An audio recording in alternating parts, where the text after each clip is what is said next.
इसलिए जब जब जुल्म होगा तब तब जिहाद होगा। जब हमारे पे आएगी ना इंशाअल्लाह गली गली कम पड़ेगी इंशाअल्लाह। आज देख लीजिए अल-फलाह का क्या हो रहा है। जब भी कोई हिंदू पर्व और त्योहार आता है उनको गर्मी आने लगती है और उनकी गर्मी को शांत करने के लिए हमें डेंटिंग पेंटिंग का सहारा लेना पड़ता है। कोई बोल रहा है जिहाद के लिए तैयार रहो, कोई बोल रहा है कि हम अभी 37 हैं, 40 हो जाएंगे, 60 हो जाएंगे, 100 हो जाएंगे तो क्या होगा। और अब इन सब का इलाज योगी करेंगे, वो भी डेंटिंग पेंटिंग वाले अंदाज में।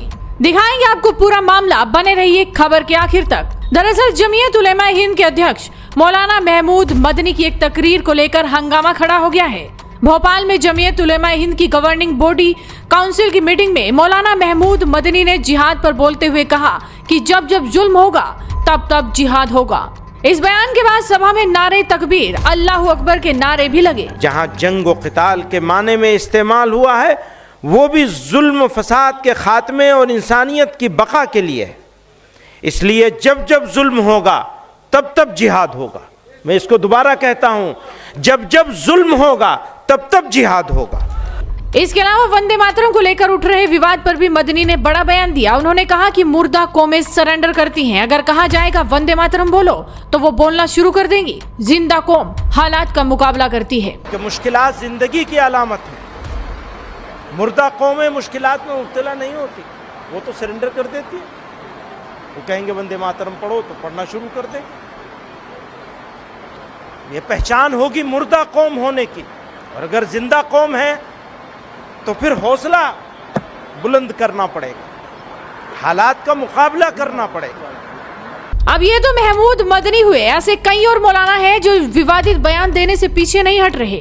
इन सब के लीडर हैं अरशद मदनी, जो बार बार मौलानाओं को बरगलाते हैं। क्या आज दुनिया का मुसलमान एक आदमी न्यूयॉर्क का मेयर बन सकता है? ममदानी लंदन के अंदर मेयर बन सकता है एक खान।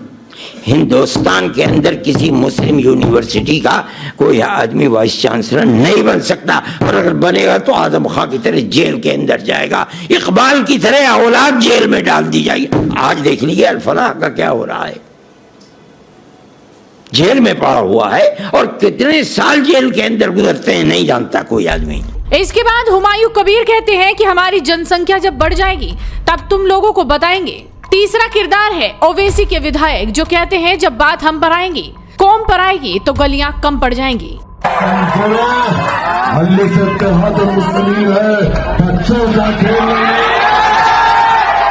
जब हमारे पे आएगी ना इंशाअल्लाह गली गली कम पड़ेगी इंशाअल्लाह। अब इन बयानों से आप समझ सकते हैं कि इन लोगों की जहन में क्या चल रहा है। यानी कि ये सिर्फ बयान नहीं, ये बहुत गहरी साजिश की तरफ इशारा करते हैं। मौलानाओं की गर्मी बता रही है कि योगी फिर से डेंटिंग पेंटिंग शुरू करने वाले हैं। फिर चाहे मदनी का जिहादी प्लान हो या हुमायूं का मिशन बाबरी, क्योंकि अयोध्या से योगी ने शुरुआत कर दी है। लेकिन कुछ लोग हैं जिनको शांति अच्छी नहीं लगती, कल्याण अच्छा नहीं लगता, कल्याण अच्छा नहीं लगता। जब भी कोई हिंदू पर्व और त्योहार आता है उनको गर्मी आने लगती है और उनकी गर्मी को शांत करने के लिए हमें डेंटिंग पेंटिंग का सहारा लेना पड़ता है। पहले भी कुछ मौलाना गर्मी के मारे फड़फड़ा रहे थे, लेकिन योगी ने ऐसा इलाज किया कि अब तो बताने की भी जरूरत नहीं पड़ती कि सरकार किसकी है। लेकिन लगता है कि कुछ मौलानाओं को सर्दी में भी फिर से गर्मी का एहसास होने लगा है। जिहाद का ख्वाब देखने वाले मौलाना और उसकी पूरी भड़काऊ ब्रिगेड योगी की रडार पर आ गई है। रडार पर तो बाबरी वाले हुमायूं भी हैं, लेकिन इस बार सबका इलाज होगा, फिर चाहे बाबरी वाले भाईजान हो या ओवैसी के पठान। वीडियो को शेयर कीजिए और जुड़े रहिए हेडलाइंस इंडिया के साथ।